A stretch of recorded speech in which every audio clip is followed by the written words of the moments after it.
Is the president going to change the way that he talks about the new Georgia voting law? Because in that interview that you referenced, he said the law would end voting at 5 o'clock when working people are just getting off, and he said it would end voting hours early so working people can't cast their vote after their shift is over. But the Washington Post gave that claim 4 Pinocchios because that part of the law gives counties the option to extend voting hours. And so I'm just curious if the president is going to change the way that he's talking. Well, fundamentally, the president doesn't believe it should be made harder to vote. He believes it should be easier.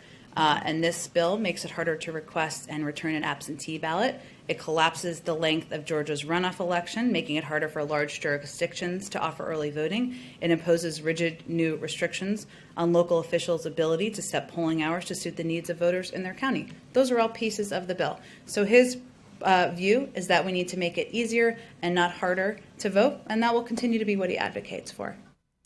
Yeah, so I'm just not going to address the fact that the president is just lying about stuff here, because let's just make it about the broad strokes, which is that it makes it harder. Okay. They know that they're a little bit caught on this one. They know this doesn't look good. They know they got a problem. And so with that, I turn around and I tell you, you have to now look at the moves that are being taken that Biden was very supportive of. They act like he wasn't supportive. They're trying to rewrite history, and the media goes along with it. But they are rewriting history here because Biden was supportive of Major League Baseball moving the All-Star game. And this is symbolic of the entire woke mindset. They're moving the baseball game from Atlanta, Georgia to Denver, Colorado. We've got a great radio station, Freedom 93.7 in Denver, that carries this show, and we're very thankful for that partnership. We also have a huge audience on that station, which we appreciate because we've got a wonderful Team Buck squad in the Denver area and in the state of Colorado in general. So I'm happy for you guys. You're getting the All-Star game. For those of you who like baseball, we know producer Mark loves baseball, and so good for you. But if we're going to compare election laws, and I'm sure the Denver residents listening or the Colorado residents listening to this know this already. Turns out that even under this bill, Georgia has more early voting days than Colorado does. Colorado has a voter ID requirement in place. So what they've done is they created a whole narrative. The Democrats created a whole narrative around the state of Georgia. And then they moved based upon that. They took action to punish Georgia. And now the moment that you step back and you see what their punishment has resulted in, it just shows you what a bunch of phonies and hypocrites they are. Oh, that's right. Georgia's so awful. It's Jim Crow 2.0. I mean, it's embarrassing to even repeat. This is a quote from Joe Biden. Jim Crow on steroids? It's embarrassing to even repeat the thing that the president of the United States said on this. And now you see what their response is. Now you see what they decide to do as a result of it. And you realize, oh, so this was just all for show. This was just silly.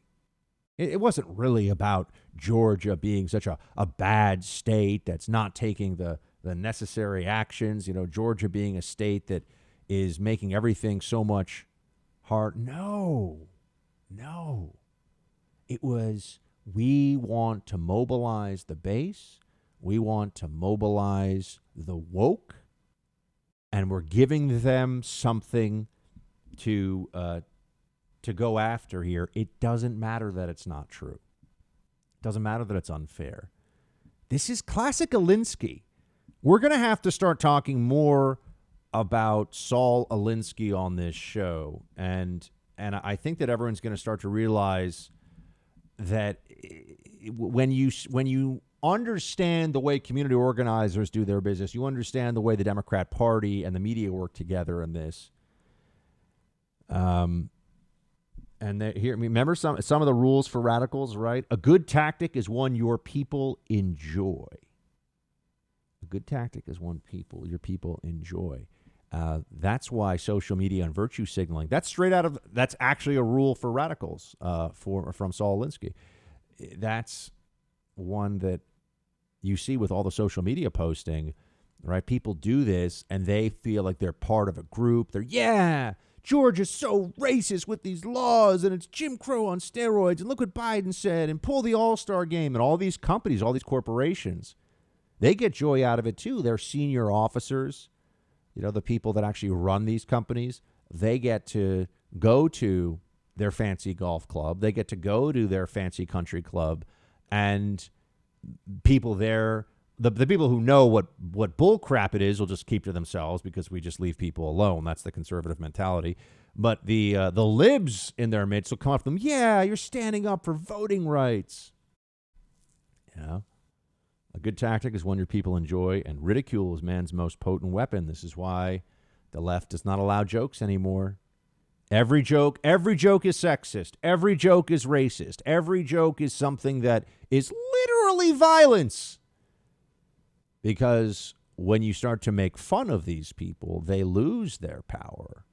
I'm talking about the left. I'm talking about Democrats. When you start to make fun of the stupidity of Joe Biden here on things like moving the Major League Baseball game because of it being Jim Crow on steroids. I mean, there were a whole bunch of things that he said, but all of them were really dumb. And then you see they move it to a state with even more restrictive. By the way, restrictive is such a loaded term in this regard. All elections are restricted to U.S. citizens, to people of a certain age, to people who live in a certain district or in a certain state. There's restrictions of all kinds. Voting is a process. This would be like saying, it's not fair. We lost that baseball game, but there's so many restrictions in baseball. You got to hit before you run, and you got to... Well, yeah, that is the process. To call it restrictive is stupid. Doesn't mean anything. But a good tactic is one your people enjoy, and virtue signaling is delightful for the libs.